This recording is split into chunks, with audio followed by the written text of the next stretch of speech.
विधि 22 साल की नवयुवती थी, जिसका अपनी दादी के अलावा दुनिया में कोई नहीं था। अचानक एक दिन दादी की मौत हो गई। विधि अब दुनिया में बिल्कुल अकेली रह गई थी। उसके बॉयफ्रेंड सनी के अलावा अब उसका इस दुनिया में कोई सहारा नहीं था।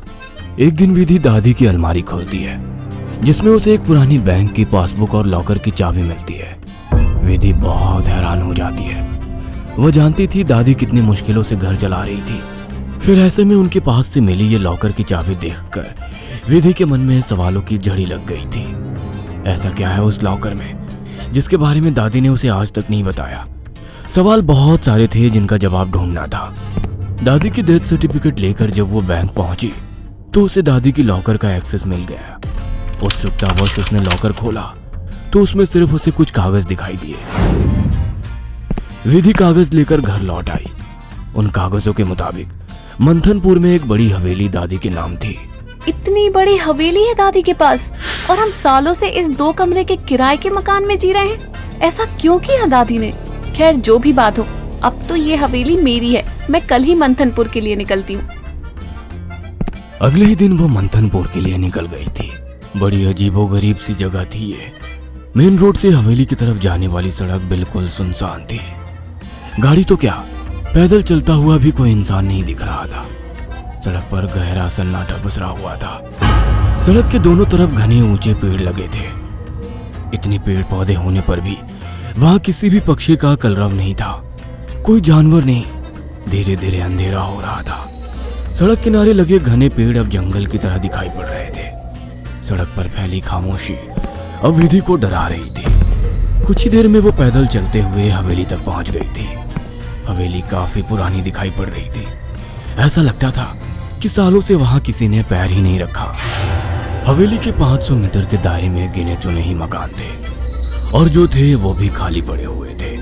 विधि के मन में कुछ अजीब सी उथल पुथल मची हुई थी। मेन गेट खोलकर वो हवेली के अंदर पहुंच गई।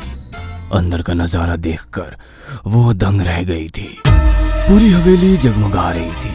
अंदर महंगे फर्नीचर और सजावटी सामान देखकर विधि का मुंह खुला का खुला रह गया था। अरे वाह, ये हवेली तो बहुत वेल मेंटेन्ड है। लगता है यहाँ जरूर कोई रहता है। हेलो, कोई है? कोई है यहाँ? विधि पूरी हवेली में घूमकर वहां रहने वाले व्यक्ति को ढूंढ रही थी। ढूंढते ढूंढते वो हवेली के अंदर आकर देखने लगती है। तभी एक बूढ़ी औरत ना जाने कहां से विधि के सामने आ जाती है। बूढ़ी के चेहरे पर गहरी झुर्रियां थी और कमर झुकी हुई थी। काला लबादा पहने, आधा मुंह पल्लू में छिपाए, वो औरत बेहद डरावनी लग रही थी। आउच! डरा दिया आपने। क्यों आई हो यहाँ? लौट जाओ। मैं कहीं नहीं जाने वाली। ये मेरी हवेली है। बाय द वे, आप कौन? यहाँ कोई नहीं रह सकता। शैतान रहता है यहाँ। लौट जाओ। शैतान? Very funny. अच्छा, तो हवेली हड़पने के लिए ये स्टोरी बनाई है आपने? विधि कुछ कहने वाली होती है, तभी वो देखती है कि बूढ़ी औरत हवेली की ओर देखकर कुछ सकपका गई है और अपना चेहरा ढकते हुए वो अचानक ही अंधेरे में कहीं गायब हो जाती है। बड़ी अजीब औरत थी। कुछ स्ट्रेंज ही जगह है। विधि हवेली के अंदर आ जाती है और अपना फोन निकालकर सनी को कॉल लगाती है। हेलो सनी, तुम विश्वास नहीं करोगे, ये हवेली तो हमारी सोच से भी ज्यादा खूबसूरत है। तुम बस जल्दी यहाँ आ जाओ। हाँ, मैं आज रात को ही निकलता हूँ। सुबह मिलते हैं, बाय। अगले दिन सुबह सनी भी हवेली पहुँच गया था। अरे यार, कहाँ फंसा दिया विधि ने। अंदर जाने तक का रास्ता नहीं है। हर तरफ झाड़ियाँ, पेड़ पौधे। ऊपर से मुझे कहा कि मेरी सोच से भी ज्यादा खूबसूरत है हवेली माय फॉल्ट।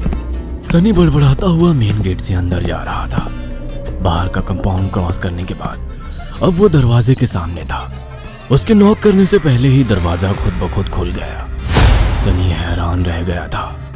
अंदर पहुंचकर उसने देखा हॉल में कोई भी नहीं है। विधि को पुकारते हुए वो अंदर बेडरूम की ओर बढ़ गया। बेडरूम के अंदर का नजारा देखकर सनी ने दांतों तले उंगलियां दबा ली। विधि अंदर बेड पर बैठी हुई थी। उसके लंबे बाल खुले हुए थे और उसके चेहरे को ढके हुए थे।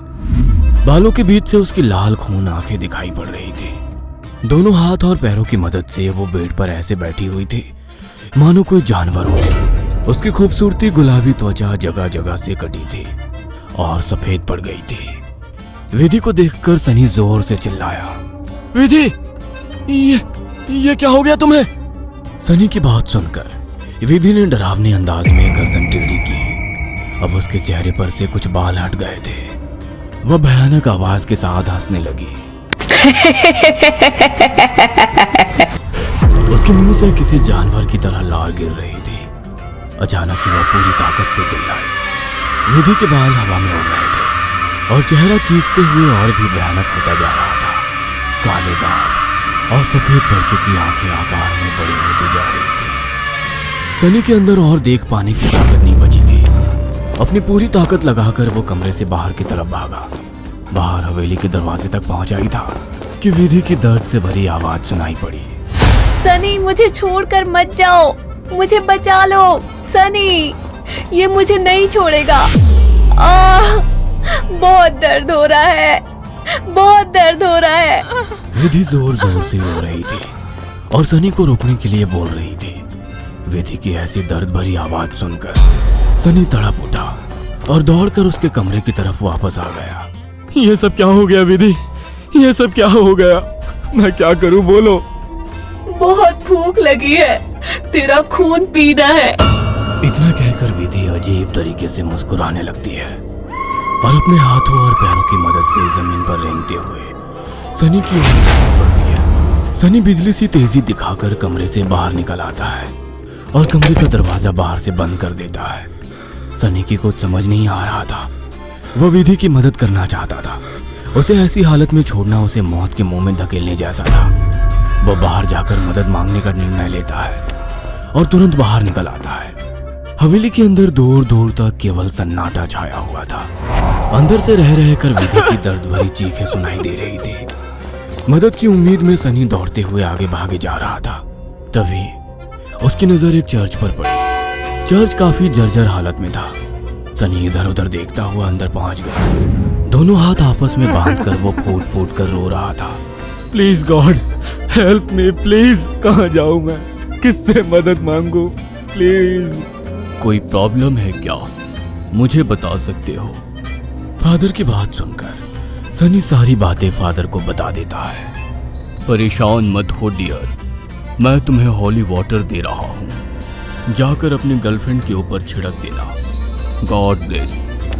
सनी हॉली वाटर लेकर हवेली लौट आया था। उसने विधि के रूम का दरवाजा खोला तो वो दीवारों पर चल रही थी। उसके मुंह से खून बह रहा था और वो जोर जोर से हंस रही थी। दरवाजा खुला देख उसने टेढ़ी सी नजर से सनी को देखा और दीवार से नीचे कूदकर उसकी ओर बढ़ने लगी। सही समय पर सनी ने हॉली के ऊपर छिड़क दिया। एक जोरदार चीख के साथ दूर जा गिरी और एक काला सा साया कमरे से बाहर की तरफ जाता हुआ दिखाई दिया। विधि, वो चला गया। तुम ठीक हो? हाँ, वो चला गया, लेकिन अब वो अकेला नहीं आएगा। वो बुढ़िया सही कहती थी, ये घर नहीं शैतान का बसेरा है। यहाँ एक नहीं 5 शैतानी ताकत है। जल्दी चलो विधि, हम यहाँ से दूर निकल जाएंगे। सनी विधि को सहारा देकर ले जाने लगता है। तभी विधि की आंखें पलट जाती है और वो सनी को दूर धकेल देती है। सनी जाकर दीवार में टकरा जाता है। तभी फादर वहां आ जाते हैं। मैं जानता था यहाँ एक नहीं बल्कि कई शैतान हैं जो तुम्हें नुकसान पहुंचाने की कोशिश जरूर करेंगे। तुम्हारी दोस्त पोजेस्ड है, यह आसानी से उसका शरीर नहीं छोड़ेंगे। मुझे ही कुछ करना होगा। फादर हॉली वाटर को विधि पर छिड़कते हैं जिससे कुछ पल के लिए शैतान कमजोर हो जाता है। उसी समय वे दोनों उसे बेड से बांध देते हैं। उसके बाद फादर प्रेयर बोलने लगते हैं और वाटर की कुछ बूंदें उसके ऊपर गिराने लगते हैं। विधि पूरी ताकत लगाकर चीख रही थी। फिर कुछ देर बाद अचानक उसने चीखना बंद कर दिया। भयंकर सी आवाज में उसने कहा, ये मेरा शिकार है, तुझे क्या लगता है इसे बचा लेगा? इसके बाद विधि ने झटके से अपने दोनों हाथों पर बंधी रस्सी को खींचकर तोड़ दिया और अपने हाथों और पैरों को उल्टी दिशा में मोड़ने लगी। कट कट की आवाज के साथ उसकी हड्डियों के टूटने की आवाज आ रही थी। विधि की दिल को चीरती चीखों को सुनकर सनी की आंखों से भी आंसू बह रहे थे। फादर ने वाटर छिड़कते हुए विधि के चारों ओर एक गोला बना दिया। अब वो उस गोले से बाहर नहीं आ पा रही थी।